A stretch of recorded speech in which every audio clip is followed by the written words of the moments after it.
The crystalline corridors of the Zephyrian Imperial Palace gleamed under the light of twin suns. Marcus Chin pushed his cleaning cart slowly, methodically wiping down the translucent walls that seemed to glow from within. He had been working here for 3 months now, just another invisible human among the grandeur of one of the galaxy's most powerful empires.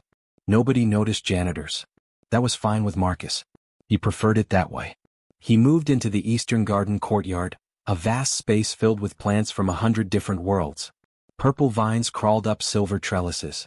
Flowers that hummed instead of releasing fragrance swayed in the artificial breeze. Marcus had always loved this spot during his shift. It was quiet here, peaceful. He was wiping down a marble bench when he heard it, a small, choked sob coming from behind a cluster of massive blue ferns. Marcus froze. He knew he should probably call a guard or a palace attendant, but something about that sound made his chest tighten. It reminded him of loneliness, of grief. He knew those sounds too well. "Hello," he called softly. "Are you all right?" The sobbing stopped immediately. Silence filled the garden. Marcus stepped closer, peering around the ferns. There, curled up on the ground with her knees pulled to her chest, was a small Zephyrian child. Her skin had the characteristic pale blue tint of her species, and her large silver eyes were wet with tears. She wore a dress that shimmered like starlight, clearly expensive, clearly royal. This was Princess Lisa. Marcus had seen her from a distance before, always surrounded by attendants and guards. The princess looked up at him and her eyes went wide. She stared at Marcus as if she had seen a ghost. Her small mouth fell open and for a long moment she simply stared. Then she whispered, her voice barely audible, "You look like Daddy." Marcus felt his heart skip. He didn't know what to say. He was human, dark hair, brown eyes, average height. How could he possibly resemble the late Emperor Thrain, a Zephyrian warrior who had died 2 years ago? I'm sorry, Your Highness, I'm just. But the princess was already standing, walking toward him with hesitant steps. Tears streamed down her cheeks, but there was something else in her expression now. Wonder. "Oh. Your eyes," she said, pointing at his face. "The way you stand. Daddy used to." She trailed off, her small hands clutching the fabric of her dress. Before Marcus could respond, he heard rapid footsteps.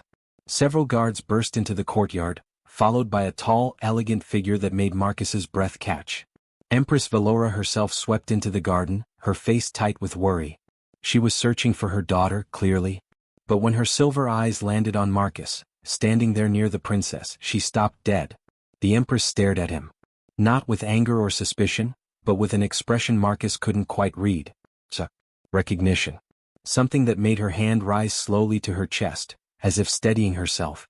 "Lisa," the Empress said quietly, never taking her eyes off Marcus. "Come here, darling."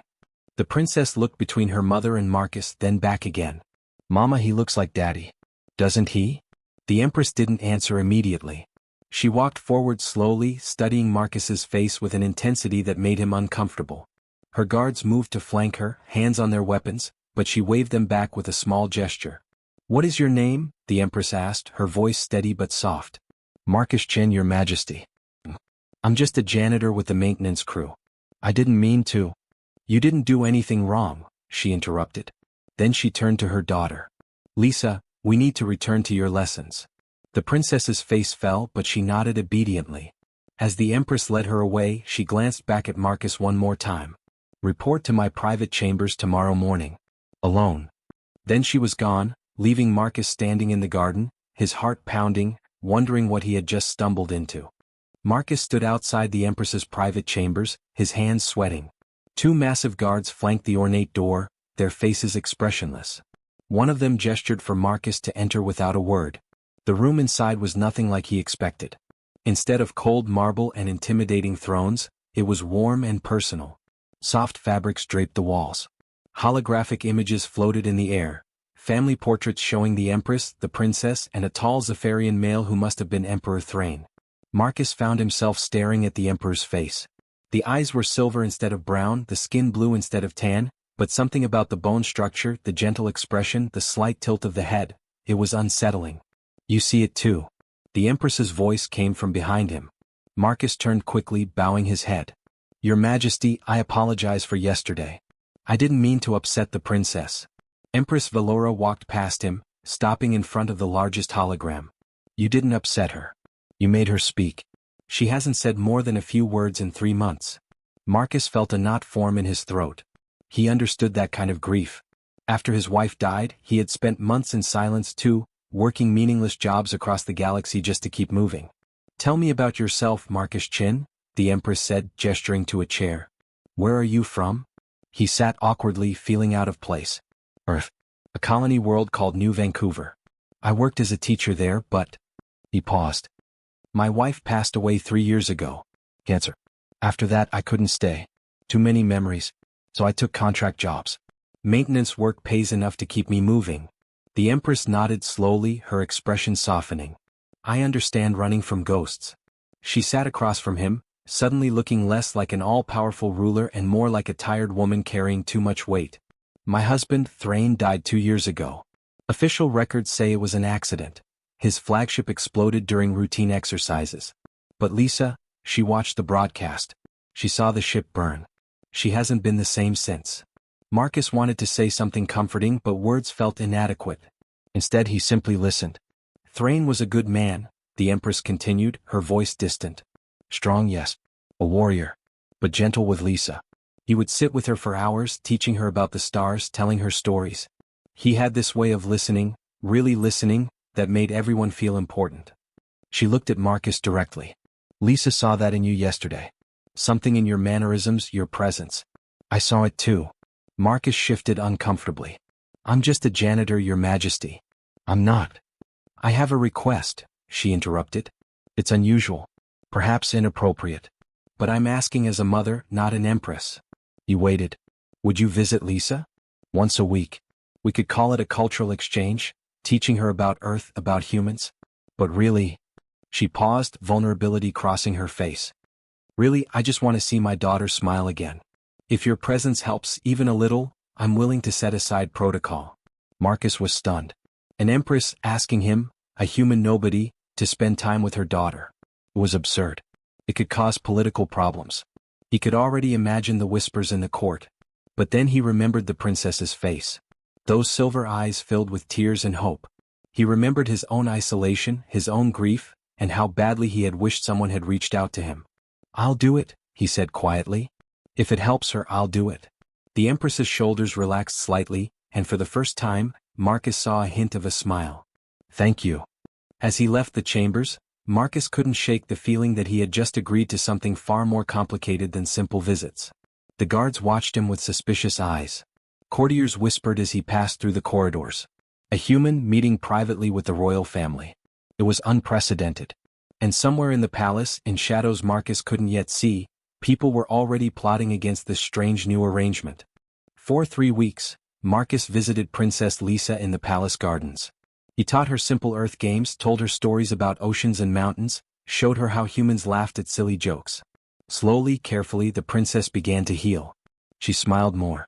She spoke in full sentences. She even laughed once, a sound that made the Empress's eyes fill with tears. But not everyone was happy about this. High Chancellor Dravik watched Marcus with cold, calculating eyes during court sessions. He was a tall Zephyrian with dark blue skin and a permanent scowl.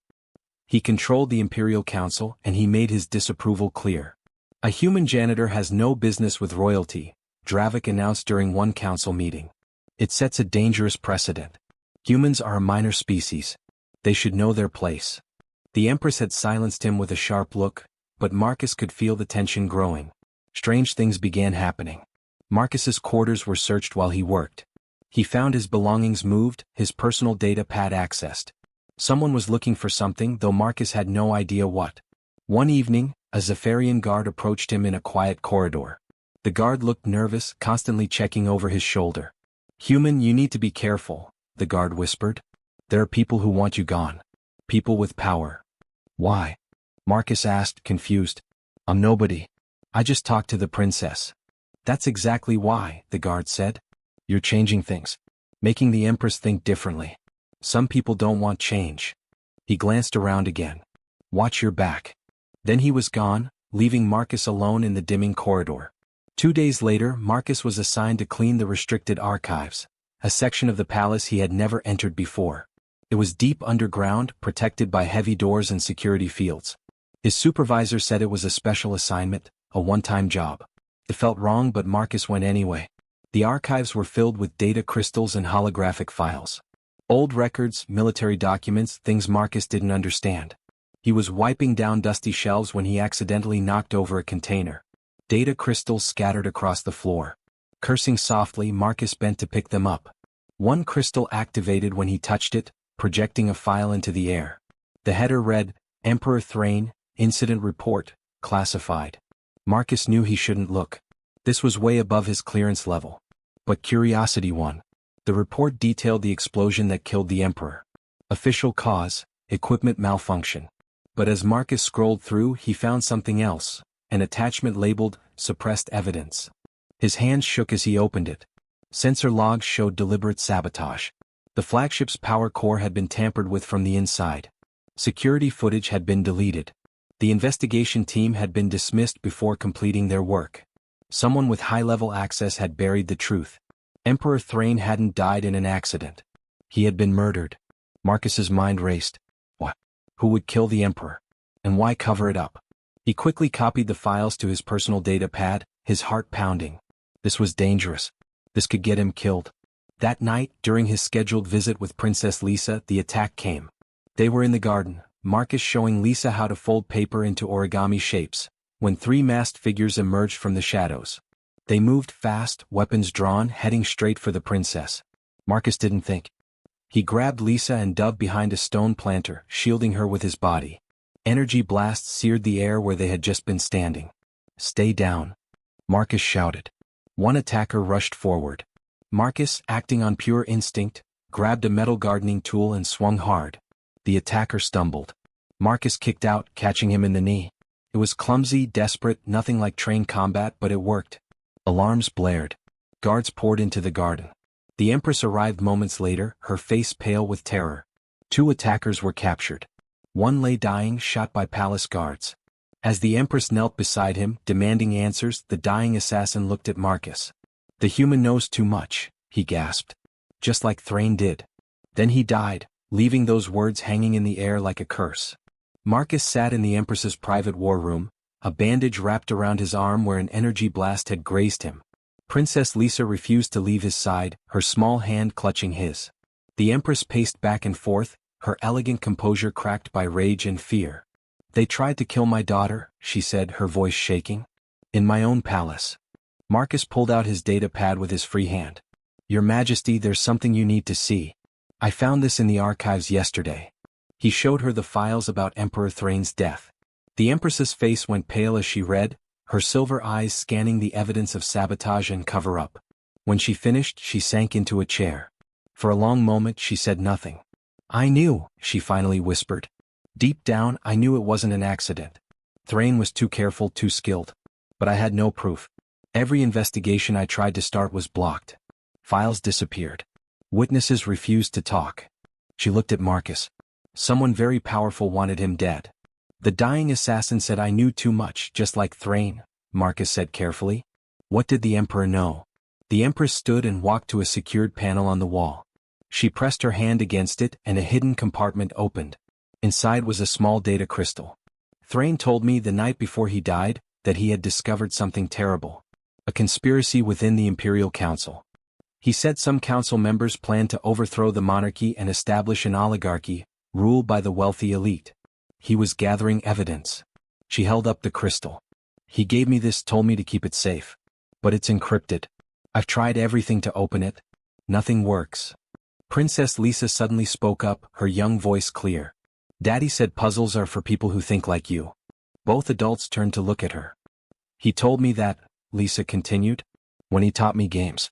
He said the best locks aren't opened by keys, but by understanding. Marcus felt something click in his mind. He made a puzzle.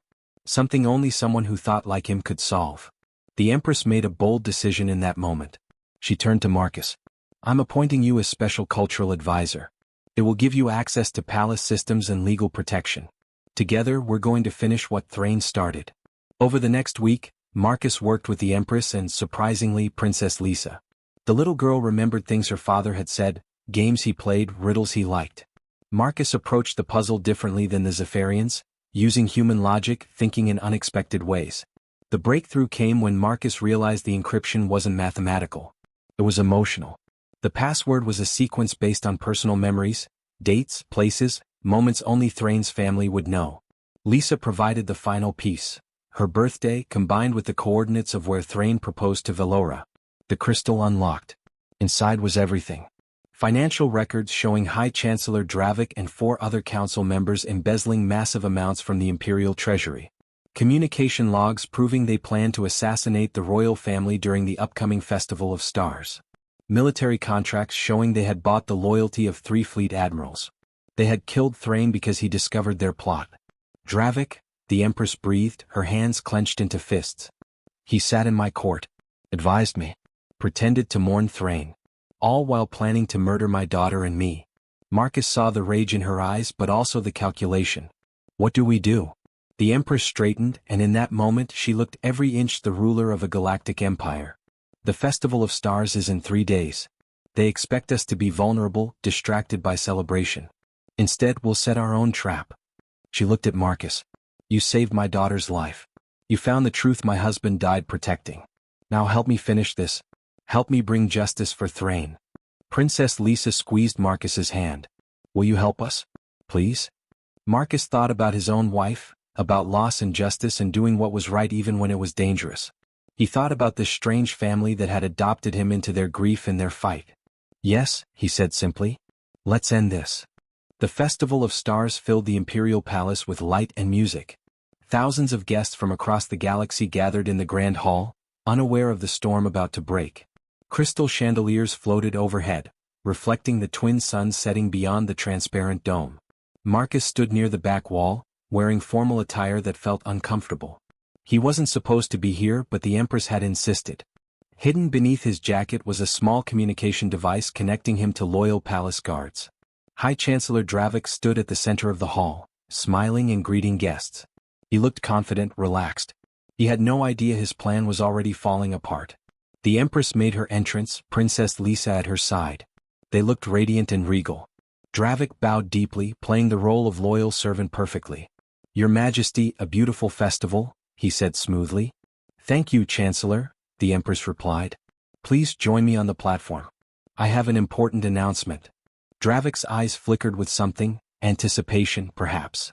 He thought this was his moment. The moment when his hired assassins would strike during the chaos of celebration. But the Empress had moved all the pieces first. She stepped onto the raised platform, the entire hall falling silent. Honored guests, I thank you for joining us tonight.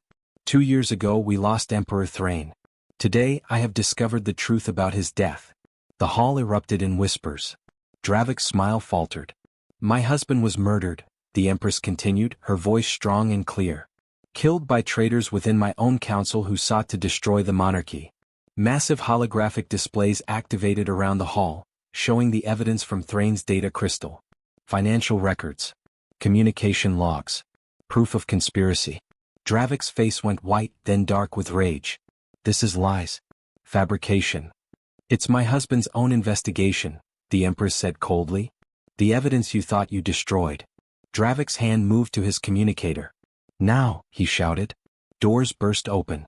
Armed soldiers loyal to Dravik rushed into the hall. Guests screamed and scattered. But the Empress had prepared for this.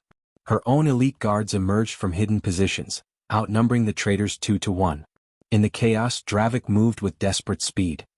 He grabbed Princess Lisa, pulling her against him with a blade at her throat. Nobody moves, Dravik shouted. Or the child dies. The Empress froze, her face a mask of terror. Guards aimed weapons but couldn't risk the shot. Marcus felt ice in his veins. He was 20 feet away, unarmed, outmatched. Dravik was stronger, faster, trained in combat. Marcus was just a janitor who got lucky once. But he was also a man who had lost everything once before. He wouldn't lose this family too. Marcus stepped forward, hands raised. Chancellor, wait. Dravik's eyes snapped to him. The human. You should have stayed invisible, insect. Emperor Thrain died with honor, Marcus said, walking slowly closer. He died protecting his people, fighting for truth. You're better than this, Chancellor. You served this empire for decades. Don't end your legacy by hurting a child. My legacy? Dravik laughed bitterly. I built this empire while Thrain played at being noble. I deserve. Marcus saw it, Lisa's eyes meeting his, a tiny nod. The princess wasn't frozen with fear. She was waiting. She suddenly went limp, dropping her full weight. Dravik's grip shifted for just a second. Marcus lunged. It wasn't graceful. He crashed into Dravik like a tackle, all momentum and desperation. The blade sliced his shoulder, but Marcus didn't stop. He wrapped his arms around Dravik, pulling him away from Lisa. Guards swarmed in. Energy weapons fired. Dravik collapsed, stunned but alive. Marcus hit the ground hard, blood seeping from his shoulder. Princess Lisa was already at his side, crying. The Empress knelt beside him, her hand pressing against his wound. "Medic," she shouted. Then softer to Marcus, "You foolish, brave man." Marcus managed a weak smile. "She's safe. That's what matters." The conspiracy collapsed that night. Dravik and his allies were arrested. The fleet admirals surrendered without a fight. The empire was secured. 3 days later, Marcus stood in the throne room, his arm in a sling. The Empress addressed the assembled court. "This human risked everything for my family. He is hereby named Royal Protector and Friend of the Crown." Princess Lisa stepped forward and spoke clearly for all to hear. "He's not my daddy. But he's my hero."